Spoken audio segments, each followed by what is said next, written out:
al panel de desafíos y dilemas de la justicia restaurativa en América Latina. Bueno, la verdad que con mucho orgullo, da orgullo visitar este congreso en Rosario. Hace 10 años sacábamos la cuenta, hace 10 años sacábamos la cuenta con URF que estábamos hablando de la reforma procesal penal acá en Santa Fe, y ellos nos vino a capacitar a mediadores penales del Ministerio. Y la verdad que 10 años después de estar hablando de justicia restaurativa con este congreso, estamos muy contentos y orgullosos. Así que gracias a todos. Bueno, en cuanto a la presentación, hemos decidido romper un poco con los paradigmas tradicionales de presentación, teniendo una mirada apreciativa y que cada uno pueda decir del otro, de los panelistas, algo con reconocimiento y esta mirada apreciativa, restaurativa. Así que no sé quién quiere empezar. Es una forma de pasar la pelota. Bueno, a mí me toca presentar a Fernando porque nos vamos a presentar entre nosotros. A Fernando lo conocí hoy porque nos tocó compartir la van y bueno, les puedo asegurar que ahora está completamente elegante para este evento, con lo cual significa un respeto hacia todos nosotros muy importante, porque Fernando es profesor. Entonces, en esa categoría, el que él se dedica, ¿cómo se llama?, a quienes lo vienen a escuchar y a compartir con nosotros, porque lo nuestro va a ser un diálogo. Así que es profesor. ¿Qué más les puedo decir? Es un erudito, porque lo he escuchado en conversaciones informales hablar de varios temas y menciona muchos autores, como todo buen profesor. Más no lo conozco, así que lo voy conociendo ahora con ustedes. Así que bueno, les paso la palabra. Bueno, yo voy a presentar a mi amigo Ulf. Mi amigo que está. Lo conocí en México hace ya unos 6 años, más o menos. Y tuvimos la gran fortuna de dictar una charla a 2 manos. Entonces, debatimos delante de unos 1000 más o menos asistentes en un congreso de mediación en México. Y ahí lo conocí. Tuve la fortuna de poder compartir con él. Y luego me lo volví a encontrar otra vez en Perú, en otro congreso, y también conversamos ahí, dialogamos, y pude conocer de la profunda calidad humana que tiene URF y de lo noble de su actividad en términos de cómo intentar generar un espacio en una sociedad que requiere personas que puedan ser capaces de encontrarse en medio de los conflictos que también hicieron. Y he leído sus textos, e incluso también me llamó mucho la atención porque yo me incliné por este campo hace unos 20 años, más que del lado de la victimología y de la psicología jurídica, y en ese término un texto de él sobre víctimas, que incluso también tuvo alguna influencia por su asistencia a Colombia en una ocasión para hablar de ese tema, y dijéramos que eso me hizo conocer más a URF. Muchas gracias. Bueno, muchas gracias. Y la pobreza es su vestimenta, faltó decirle a Fernando. Que sí, viene del campo de la psicología, tiene un texto que inclusive yo lo tenía como un video, un DVD, ¿no?, en su momento, de psicología jurídica, que también me pareció fundamental poder leerlo.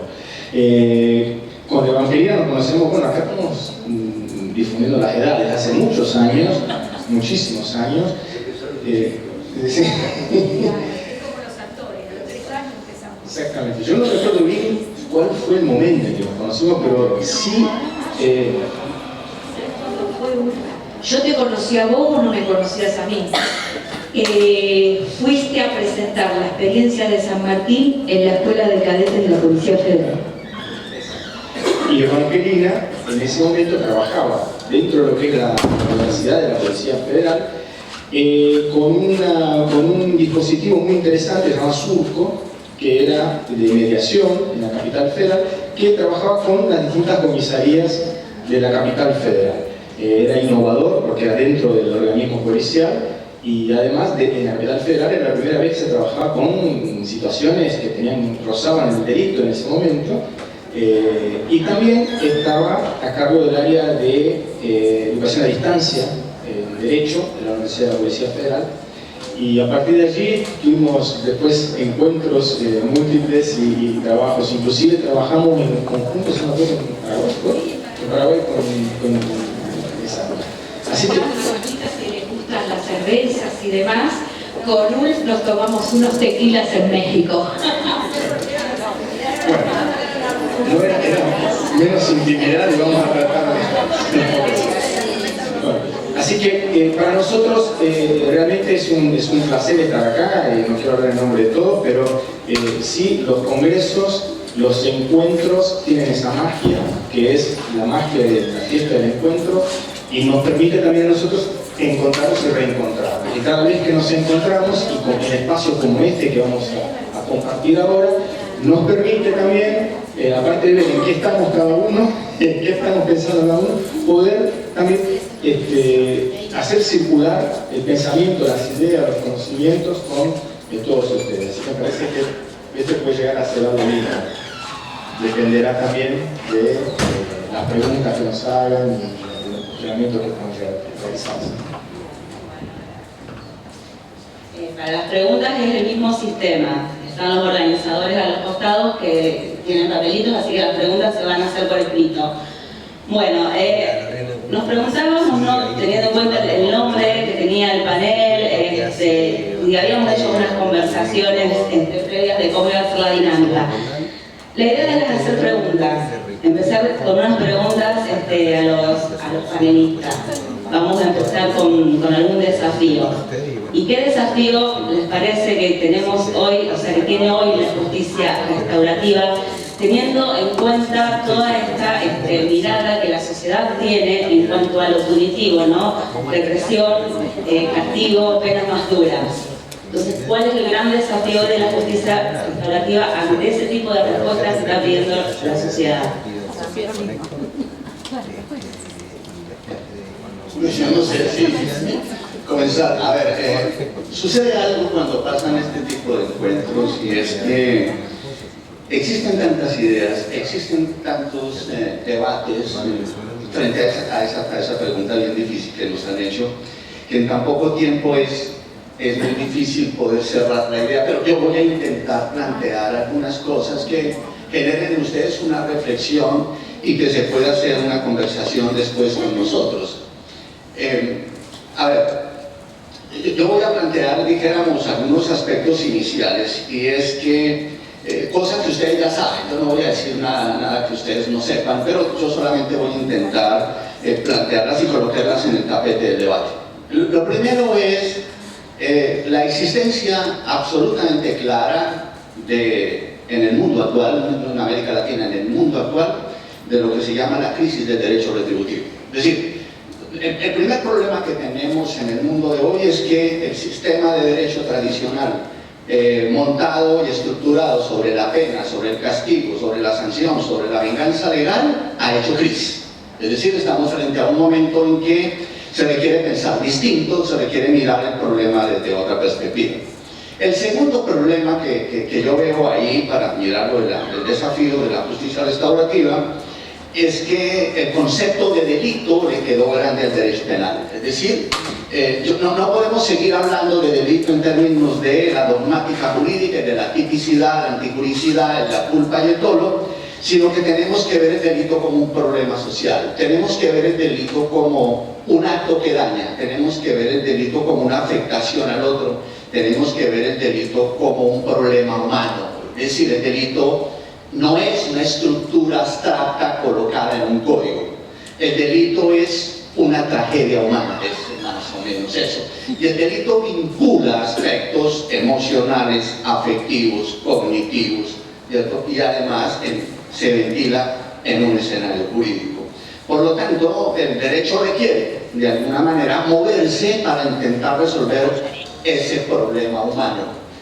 El derecho fundamentalmente es una ciencia del deber ser, pero su destinatario final es el ser humano. Por lo tanto, el derecho cobra su validez no en la legitimidad y la legalidad de la norma, sino cobra su legitimidad en la medida en que resuelve los problemas puntuales que la sociedad plantea. Entonces, ese es otro elemento del debate que me parece interesante. Y el tercer elemento que yo considero frente al dilema que se está presentando hoy en día en términos de la justicia restaurativa es el problema de la condición humana. Yo tengo una deformación en psicología. La mayoría de la gente dice que uno se forma en tal cosa. No, yo estoy deformado en psicología. Entonces, como estoy deformado en psicología, dijéramos que pudiera plantear aquí una teoría de un psicólogo cognitivo norteamericano llamado Steven Pinker, que plantea lo siguiente. Él dice: somos seres fundamentalmente irracionales. ¿Qué quiere decir Pinker con que nosotros somos seres fundamentalmente irracionales? Es que el hombre, el ser humano, es muy propenso a la creencia, al mito, a la fantasía, a la religión, ¿cierto? Más no a la ciencia. Es decir, los seres humanos nos movemos en términos de lo que creemos, del significado que nos representan las cosas, de la creencia que nosotros tenemos y de todo el bagaje cultural en el cual fuimos formados. Y eso nos hace a nosotros ver el mundo desde la creencia. Por lo tanto, el creer que el mundo se dirige de determinada manera determina la forma de pensar de las personas, pero no hacemos debate sobre lo que creemos, sino que lo aceptamos. Y una de las grandes creencias del mundo hoy, y lo digo porque vengo de Colombia, donde estamos en un proceso de paz que tiene unas dificultades terribles, está dada porque la mayoría de la gente en el mundo, y que no es un problema de América Latina, cree que el acto de justicia es un acto sancionador, un acto castigador y es la prisión. Es decir, no es posible la justicia en un encuentro, como decía el maestro Antonio Beristain, recreador entre víctima y victimario, sino lo que se pretende es crear un debate de quién gana, quién pierde, a quién sanciono, a quién castigo, a quién le genero daño. Por eso se llama derecho vindicativo. Usted me hizo un daño, yo le ocasiono otro daño. Entonces hay una tendencia a creer que ese es el sistema de justicia. En Colombia acabamos de hacer un proceso de paz y las medidas que se le iban a aplicar, que se pretenden aplicar a los victimarios de las FARC por secuestros, extorsiones, desaparición forzada, homicidios, violaciones sexuales, eran medidas restaurativas de servicio a la comunidad, reparación a las víctimas, información de dónde estaban los desaparecidos, a quién habían secuestrado, entregar el dinero recogido de manera ilegal, ejecutar una serie de acciones restaurativas. Al colombiano tradicional eso no le gusta. El colombiano tradicional quería era que los de las FARC estuvieran todos detenidos y condenados a 40 años. Y ese fue el gran obstáculo y sigue siendo el gran obstáculo. Eso ¿a qué me conduce para leer ya la palabra aún? Y es que tenemos un gran problema en el desafío de la justicia restaurativa. Y es construir una cultura que permita que yo pueda pensar lo que quiera, que yo pueda autodeterminarme sin desconocer al otro. ¿Me explico? Yo puedo ser heterosexual. Esa es mi tendencia, heterosexual. Pero eso no me impide a mí aceptar al homosexual. El asunto es que yo soy heterosexual no porque me identifico como heterosexual, sino porque niego al homosexual. Es decir, la identidad que nosotros tenemos para resolver conflictos está dado por la defensa de que no soy el otro, no por la característica de que yo soy de determinada manera. Y ese desconocimiento del otro, ese no encuentro con el otro, es el primer desafío y el principal desafío de la justicia restaurativa. Es no poder entender la fragilidad humana, es la incapacidad de ser empáticos, es el de no tener la capacidad de poder entender al otro desde las razones del otro, desde la postura del otro, sino imponer mi propia razón, mi propia perspectiva. Uno de los grandes problemas de la justicia restaurativa en Colombia, Brasil, en Venezuela, está dado porque muchas personas no participan de la idea de encontrarse con su victimario, porque de entrada aparece eso que se llama el odio, la revancha, las ganas de vengarse. Y mientras no entendamos que el conflicto es inherente a la condición humana y que el acto delincuencial es el resultado de condiciones de existencia de que habilitaron la posibilidad y que yo puedo escuchar al otro y el otro me puede escuchar a mí. Mientras eso no lo tengamos, yo pienso que la justicia restaurativa va a tener una tarea gigante en educar y producir nuevos valores. Bueno, menudo de responsabilidad. A mí tenía ganas un poco de aprovechar el título, ¿no?, del Congreso, que habla acerca de puentes entre las filosofías y las prácticas, ¿no? Y con ganas de problematizar un poco con ustedes, porque además poner picante el Congreso resulta interesante, porque así podemos también reflexionar juntos. Yo que quería hacer un análisis más desde lo ontológico, ¿no?, de lo que es la justicia restaurativa. En realidad, a mí me parece que este concepto de justicia restaurativa resulta en sí una paradoja casi cercana a un oxímoron, ¿no?, que es esa figura de la retórica en la cual los conceptos se contradicen entre sí hasta se oponen, ¿no?, y se excluyen. Porque justicia es un valor.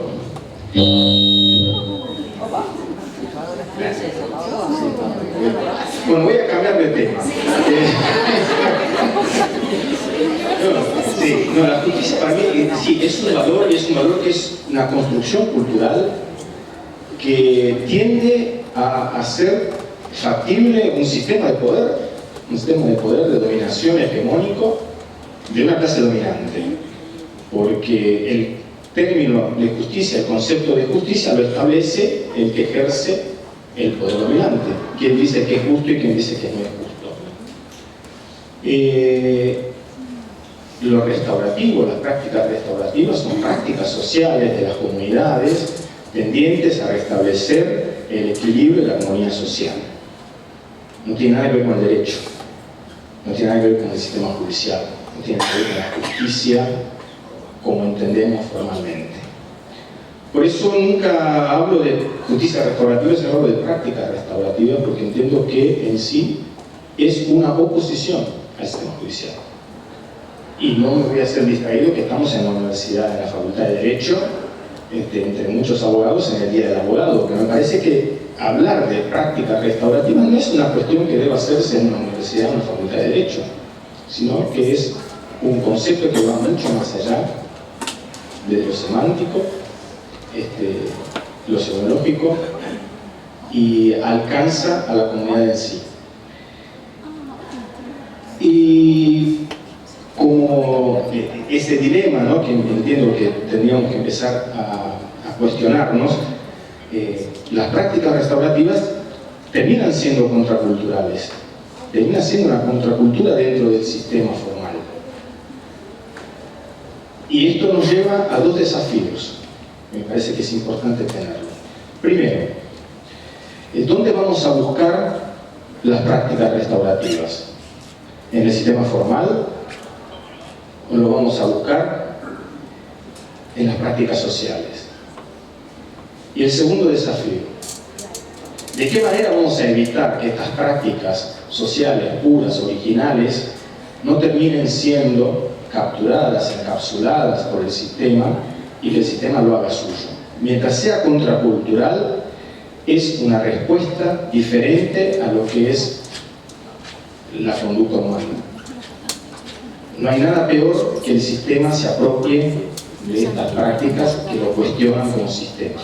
Entonces, un gran desafío que lo que todos tenemos es ver de qué manera evitamos el peligro de la aculturación, por así decirlo, de las prácticas restaurativas por el sistema de justicia. Por eso creo que contradigo todo lo que hemos escuchado hoy acá, pero creo que es un desafío que tenemos que, por lo menos, cuestionarlo, debatirlo y plantearlo, no ser funcionales a lo que es la apropiación de las prácticas sociales por los sistemas de dominación. Bueno, qué desafío, Ulf, tremendo. Por eso yo no voy a hablar de lo que dijo Juan Carlos, esto es para el milenio del 3000, yo no voy a estar. Y por ahora es caminante, no hay camino. Entonces, como nosotros estamos en el 2020, es muy difícil eyectarse de las instituciones y no pensar en ellas. Sin duda, las prácticas restaurativas son un cambio de lógica. Para nosotros, que estamos deformados por nuestras universidades, ese cambio de lógica nos significa un gran esfuerzo. Creo que el dilema que plantea Ulf es un dilema futuro. Es difícil hoy por hoy, si uno está dentro de una institución o dentro de las instituciones que siempre pertenecen al poder dominante, sea local o global, deshacerse de ellas. ¿Por qué? Porque cada uno pertenece a alguna o está ligado a alguna. De hecho, Ulf está ligado a una institución, Fernando también, yo a varias y casi todos los que estamos aquí. Entonces, cambiar el sentido de esa lógica no es sencillo ni fácil, pero yo creo que ya hemos empezado a caminar un camino que dirá otro público, otra gente, si rompe con ese poder o no. Y para mí uno de los desafíos más importantes es pensar en prácticas restaurativas para la vida cotidiana, más allá del derecho penal. Siempre la ponemos en el límite del derecho penal, pero el sistema retribucionista está en todos los sistemas punitivos, desde la familia, desde la escuela, desde las instituciones. Entonces, hacer ese cambio significa que todos nosotros hemos empezado a caminar. Ahora, también tenemos que caminar no solamente en el aspecto penal, sino también en todas las instituciones, un poco como lo marcó la doctora Marta Paliet, y reconocernos como humanos, como decía Fernando, reconocer al otro. Y ahí, como se llama, les recuerdo a un pensador que es Martin Buber. Martin Buber decía que solamente nos vamos a realizar como seres humanos cuando nos encontremos, valga la redundancia, en un encuentro transformador con el otro. Cuando yo estoy diciendo una persona tuvo una conducta que es reprochable para la ley penal, estoy diciendo ese es un otro, ese otro soy yo, ese otro es de mi misma condición humana. En la medida que nosotros podamos aceptar esto, vamos a estar en condiciones de trabajar en prácticas restaurativas. Y yo creo que muchas instituciones, para poder aceptar esto, y la sociedad en general, de alguna manera tiene que ir hacia ese camino. Pero la lógica que nosotros empleamos para todo es la retributiva. Y en la lógica retributiva es esta del castigo, es esta del premio, un poco lo que decía Juan Carlos hace un ratito. Entonces, en la medida que nosotros podamos cambiar esa lógica respecto de nosotros y del prójimo, es que estaremos más cerca.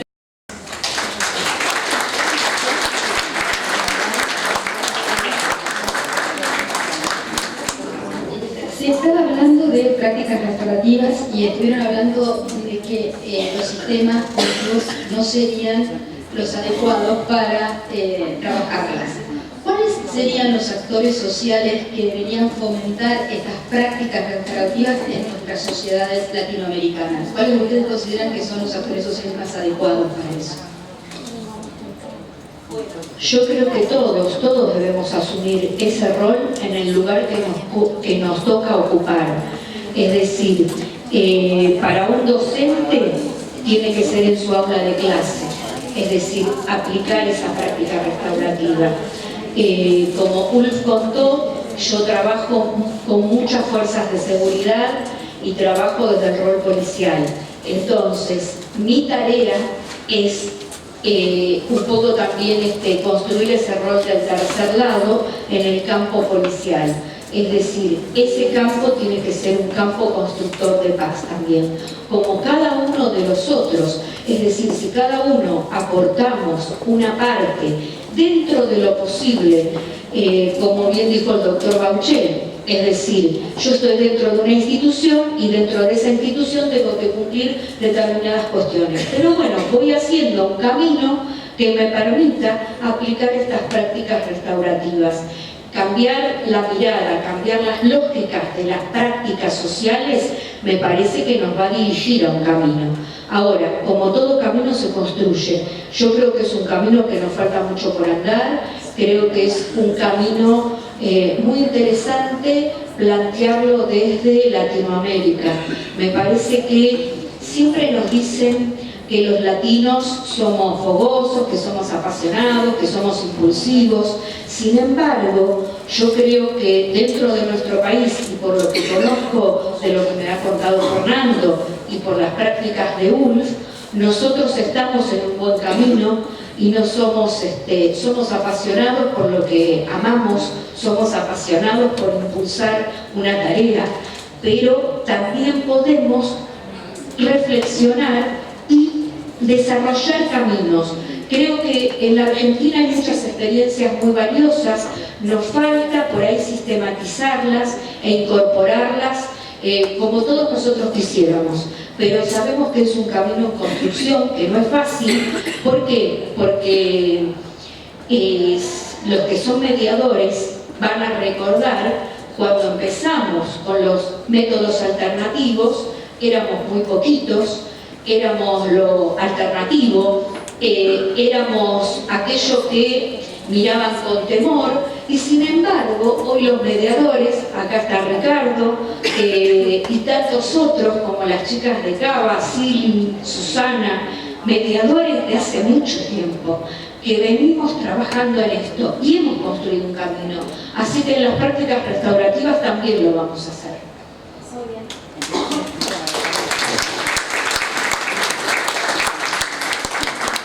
Muy bien. Escuchamos muchas veces la palabra nuevo, novedad, novedoso, y si hay algo que no es nuevo son las prácticas restaurativas. Desde Levi-Strauss, cuando estudiaba como primer antropólogo las comunidades originarias o indígenas en Oceanía, y llegando a nuestro propio país, pudiendo bucear entre las prácticas de búsqueda de equilibrio y de armonía en las comunidades indígenas, uno descubre que no es nada nuevo, sino que lo que nos falta es redescubrir y reconocer todas esas prácticas que fueron adormecidas por un sistema de justicia durante tantos siglos, y que ahora estamos, parece, como que redescubriendo. El problema está en que en Latinoamérica, como decía Evangelina, lo estamos redescubriendo desde otros modelos que son diferentes a los que tenemos en nuestro continente. Sería, digamos, interesante poder volver la mirada hacia las prácticas de justicia indígena y buscar allí entonces elementos, ¿no?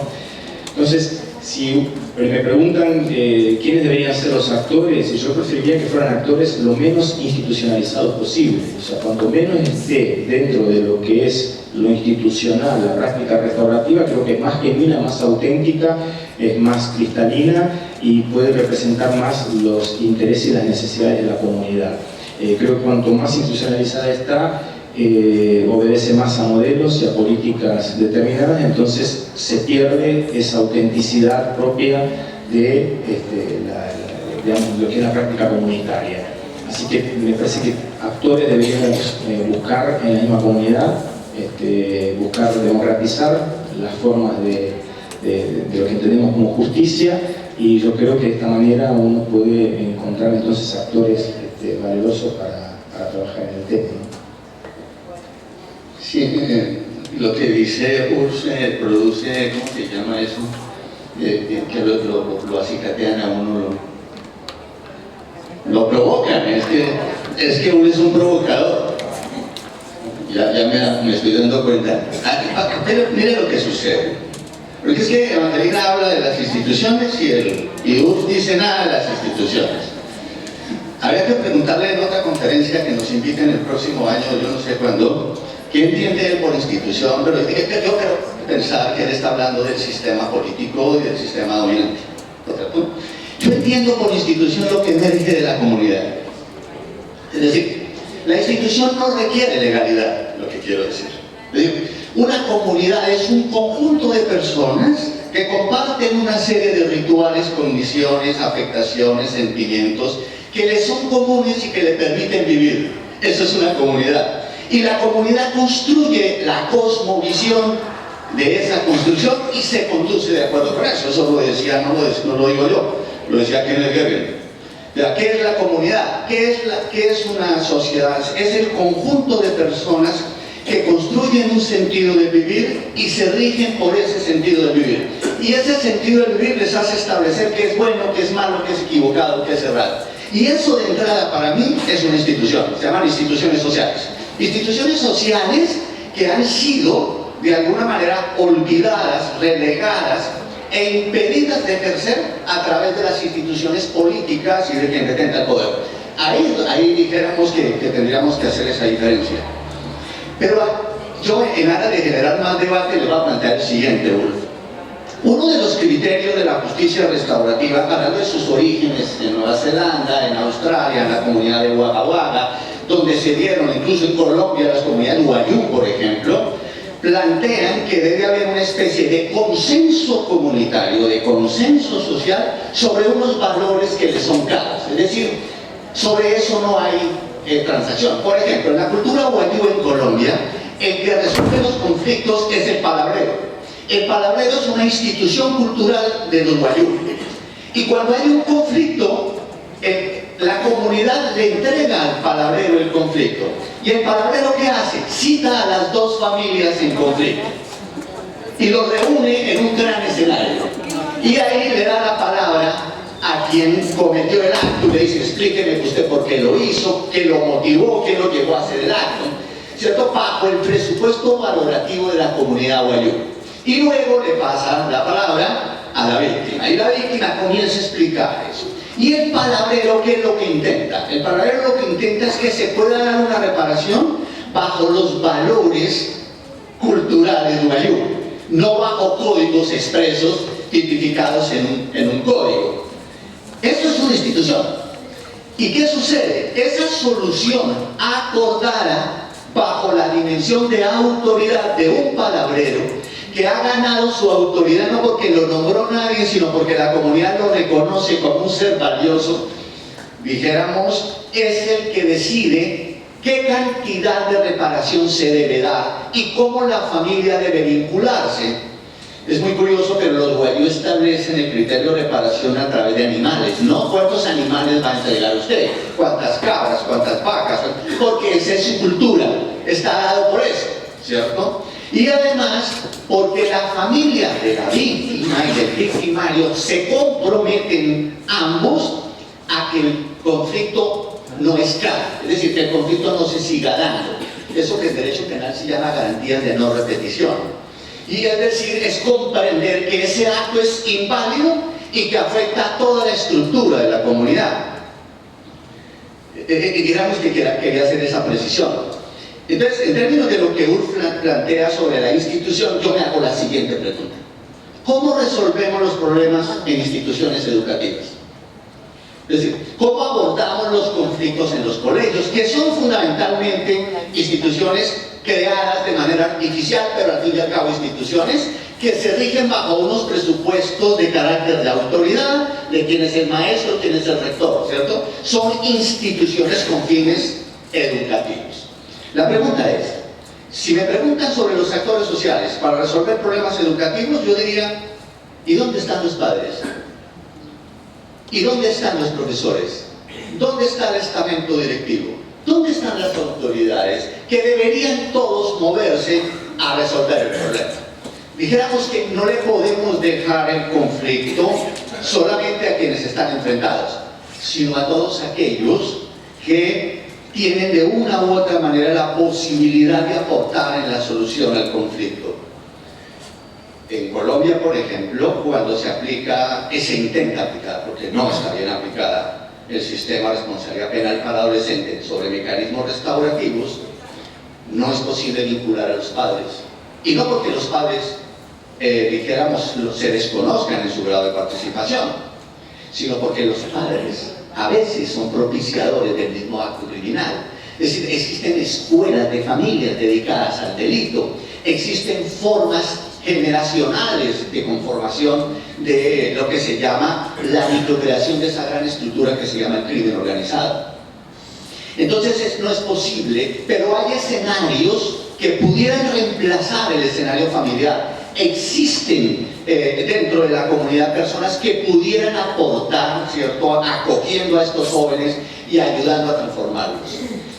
A mí sí me parece que la característica esencial, como lo dice Ulf, de la justicia restaurativa es que es un producto cultural, no es la imposición de alguien para ejercer determinado poder. Y esa facilidad de poder resolver conflictos escolares a través de la vinculación de todos los que participan de los conflictos, a través de un debate y un encuentro recreativo dialogante entre quien ejecutó el acto y quien fue víctima del acto, produce un acto humano mucho más cercano y menos significativo.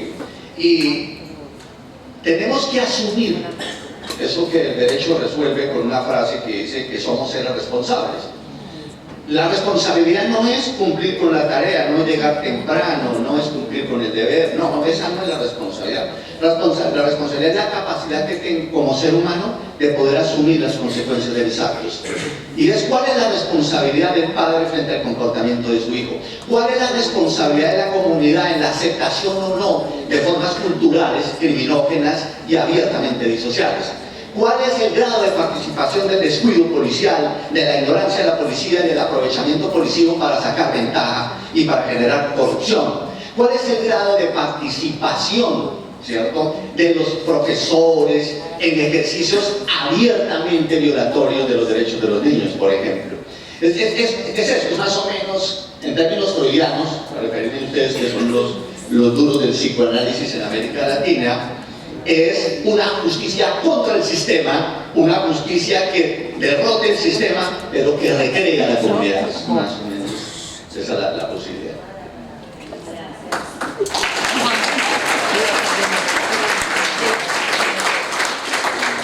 ¿Preguntas? ¿Tenés por escrito o la mano?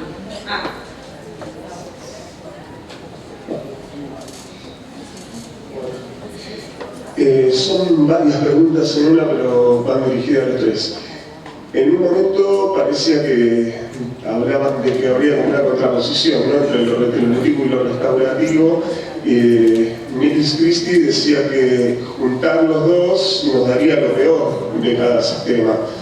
A mí, por lo menos, me parece que en esta transición hasta el milenio que viene, como decía Evangelina, tendríamos que ver cómo hacemos para tratar de llevarlo lo mejor posible. Eso por un lado, ¿no? Si consideran que se podría incorporar lo restaurativo a lo retributivo y cuál sería la mejor manera.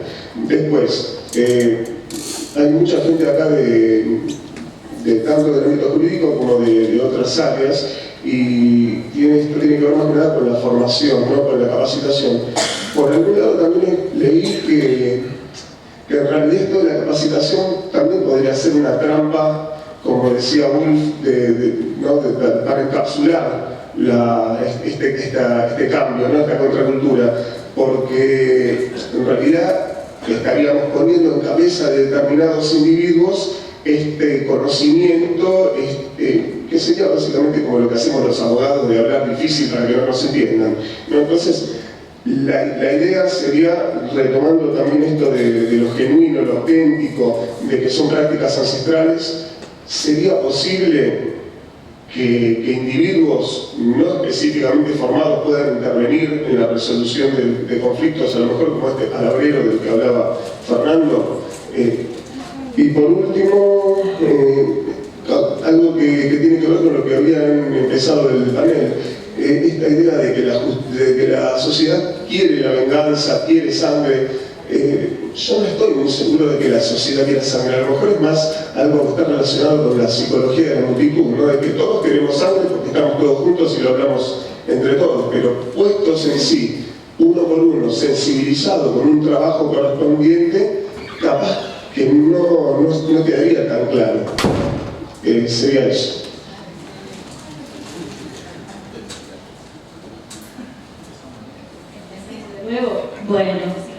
Bueno, yo me quedo con algo. A ver, cuando nosotros hablamos de instituciones, cuando nosotros hablamos de actores, las instituciones las conformamos personas. Las personas somos personas humanas. Y todos, de alguna manera, tenemos responsabilidades por las consecuencias de nuestros actos. Entonces, estamos en una facultad de Derecho, yo lo voy a reivindicar en este sentido. El derecho es una construcción social, hecha por la humanidad, para resolver muchos problemas. Y a mí me parece que ahora estamos en un buen punto, porque nos estamos dando cuenta de que hay algo que no funciona y estamos pensando cómo resolverlo de otra manera. Y voy a contar una anécdota que me contó una compañera de viaje, Liliana Carvajal, y me dijo, mira, yo te voy a contar algo. Una señora gritaba en el hospital, y le gritaba a los médicos, le gritaba a las enfermeras, no la podían calmar. El cirujano se ponía loco, entonces ¿a quién llamaron? Al policía que estaba de guardia. ¿Qué hizo el policía? Le dio un vaso de agua, la señora se calmó. Eso es un acto humano. Lo que tenemos que buscar en cada operador es un acto humano. Bien.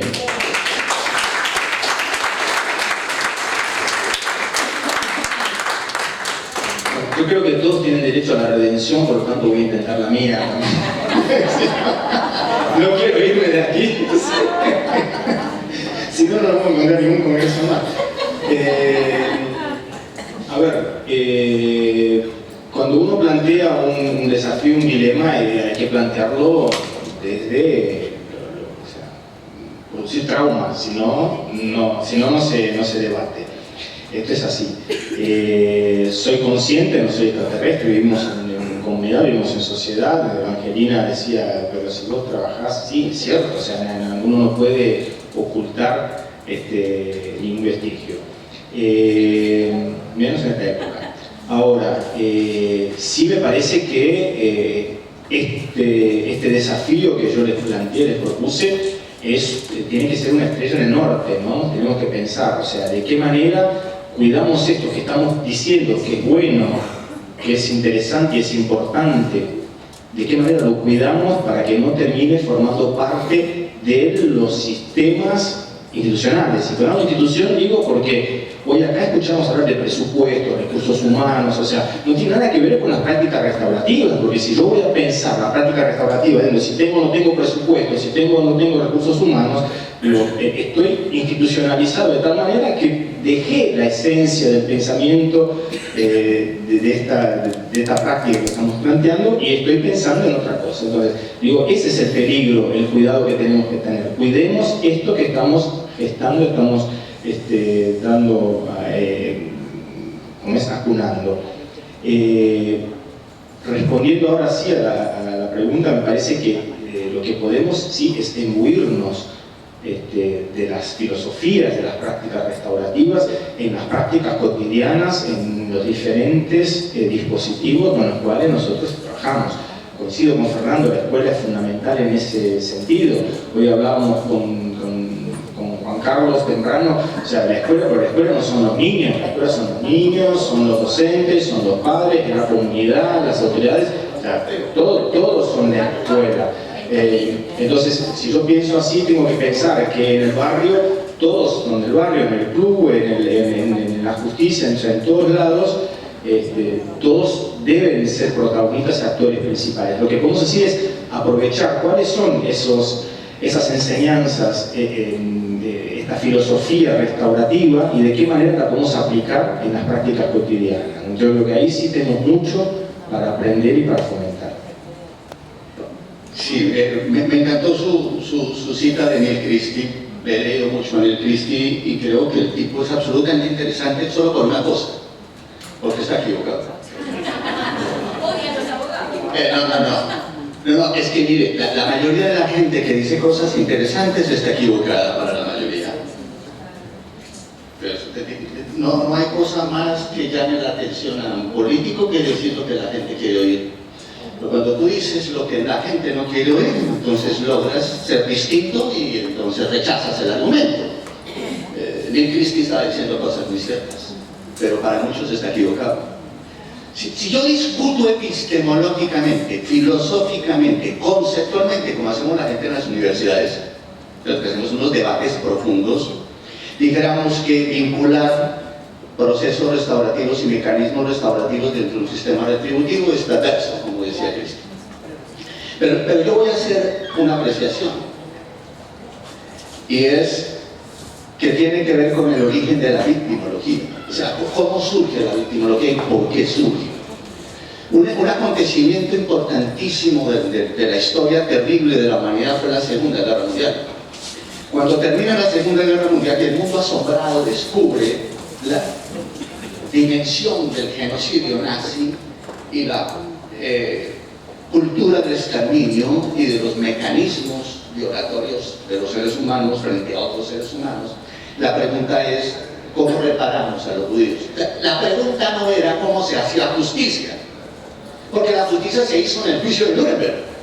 En Nuremberg existieron 17 criminales de guerra. Unos fueron condenados a la pena de muerte, otros a cadena perpetua, otros a determinados años de sanción.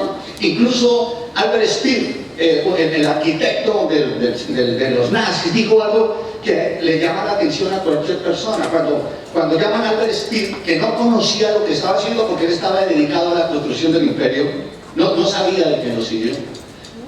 Y cuando él está de testigo y ve lo que el juicio le muestra, Albert Speer se para y le preguntan ¿qué opinaba? Y él decía, no tengo idea, para mí Hitler era como Dios. O sea, nunca imaginé que estuviera haciendo lo que hizo. Trabajé para él, pero nunca pensé que él estuviera haciendo eso.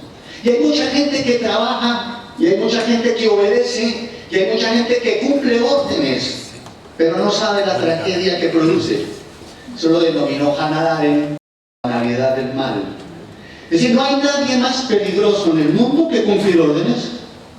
Cuando tú no las reflexionas, cuando tú no las cuestionas, cuando tú no las sometes a eso que Sócrates denominaba el soliloquio interno, el debate con mi valor. Eso no lo hacemos. Cuando termina la Segunda Guerra Mundial, la pregunta es cómo reparar el genocidio. Bueno, se hicieron varias cosas, le dieron el territorio palestino, que ahora es un problema, se lo dieron a los judíos, se lo entregaron, lo reconocieron como Estado, ¿cierto? Los instalaron allá, Europa se movió a reparar, Estados Unidos inventa un plan y económicamente ayuda a los judíos. Pero los judíos no querían eso solamente. Los judíos querían contar la historia. O sea, más o menos lo que Reyes Mate decía, hay que perpetuar la memoria para que no se vuelva a repetir, para que Auschwitz no se vuelva a dar. No es posible el acto de justicia sin memoria. ¿Y qué es lo que pretende el sistema judicial tradicional? Enterrar la memoria para perpetuar el castigo. Lo restaurativo es justamente hacer la memoria. Lo restaurativo implica que el destino final del proceso no es la sanción, sino es la reparación, la reconciliación, el encuentro y la armonía de lo que se llama la reconciliación entre víctima y victimario.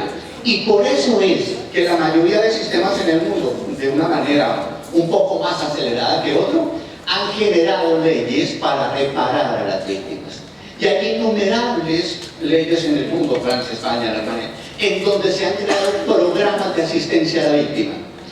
¿Qué es un programa de asistencia a la víctima? ¿Y qué es generar una reparación a la víctima? ¿Y en qué consiste considerar mecanismos distintos al mecanismo punitivo para reparar a la víctima? Es reconocer que la reparación requiere 5 componentes esenciales. La reparación integral que define la Corte Interamericana de Derechos Humanos. Cuando Colombia ha sido condenada, Nicaragua ha sido condenada, El Salvador ha sido condenado por violaciones graves a los derechos humanos, la Corte Interamericana establece que el primer principio restaurativo es la restitución. que el segundo principio restaurativo es la indemnización, que el tercer principio es la satisfacción de necesidades, que el cuarto principio es la rehabilitación y que el quinto son las garantías de no repetición, y por eso condena al Estado. Es cuando el sistema penal comienza a entender que el objeto final no es castigar, sino que el objeto final es que el victimario repare a su víctima, estamos frente a un elemento de lo restaurativo, aunque los elementos comunitarios, ¿cierto?, de otro sentido que habla Ulf, no se den. Es decir, hoy en día no es posible el derecho, ni la validez del derecho con la sola sanción. Amartya Sen, el economista genio que tenemos, ya está muy viejito, Amartya Sen, dijo algo absolutamente genial.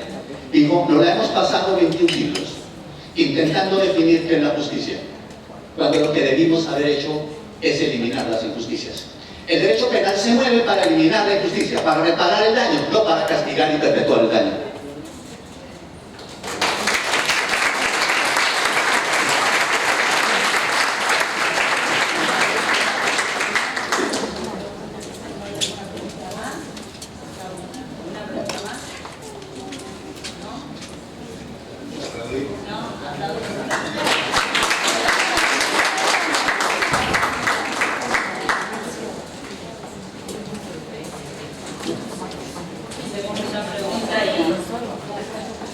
Gracias.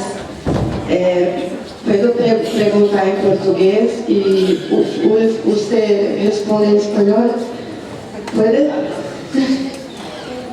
Gostaria de perguntar se, a partir da perspectiva de que a justiça restaurativa ou práticas restaurativas tensionam para que haja autonomia das pessoas, para que as pessoas possam falar por si e não o intermediador falar em nome delas, para que elas construam o protagonismo das suas histórias.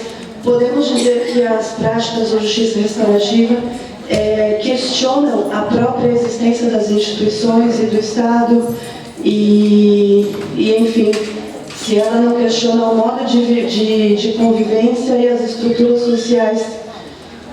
Obrigada. La pregunta se refería si las prácticas restaurativas, al darle a las personas la posibilidad de hablar y resolver autónomamente sus conflictos, a su vez no está cuestionando precisamente a las instituciones políticas y judiciales, ¿no? Sí, es cierto y es así. O sea, uno de los principios básicos de cualquier práctica restaurativa es digamos, el fortalecer la autonomía de la voluntad, ¿no? La libertad de que las personas puedan tomar decisiones. Y justamente todos estos procesos que se refieren a la toma de decisiones en forma autónoma, lo que fortalecen es la cohesión social, ¿no? Un poco hoy Juan hablaba de la expropiación del conflicto, ¿no? O sea, históricamente el Estado fue haciéndose cargo de los conflictos de las personas y tomando decisiones por las personas. Entonces, el hecho de poder restituir esa capacidad de toma de decisiones al sujeto es una forma también de fortalecer su yo, ¿no? Fortalecer de su persona. Y esto es fundamental cuando se trabaja con adolescentes y con jóvenes que están en plena etapa de desarrollo, donde están construyendo su yo, construyendo su subjetividad.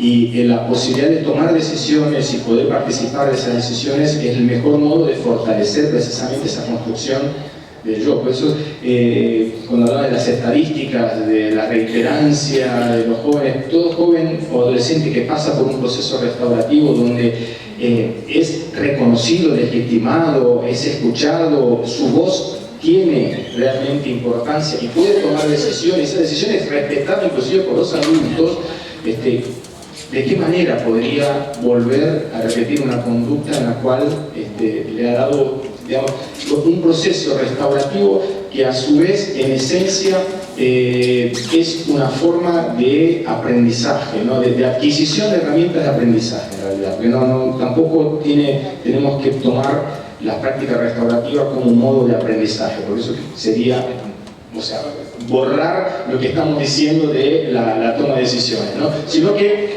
sirva como propiedad única, ¿no? O sea, que sirva para adquirir herramientas para su toma de decisiones futuras, ¿no? Entonces, en ese sentido, sí, la práctica recreativa fortalece la subjetividad de la persona. Bueno, muchas gracias.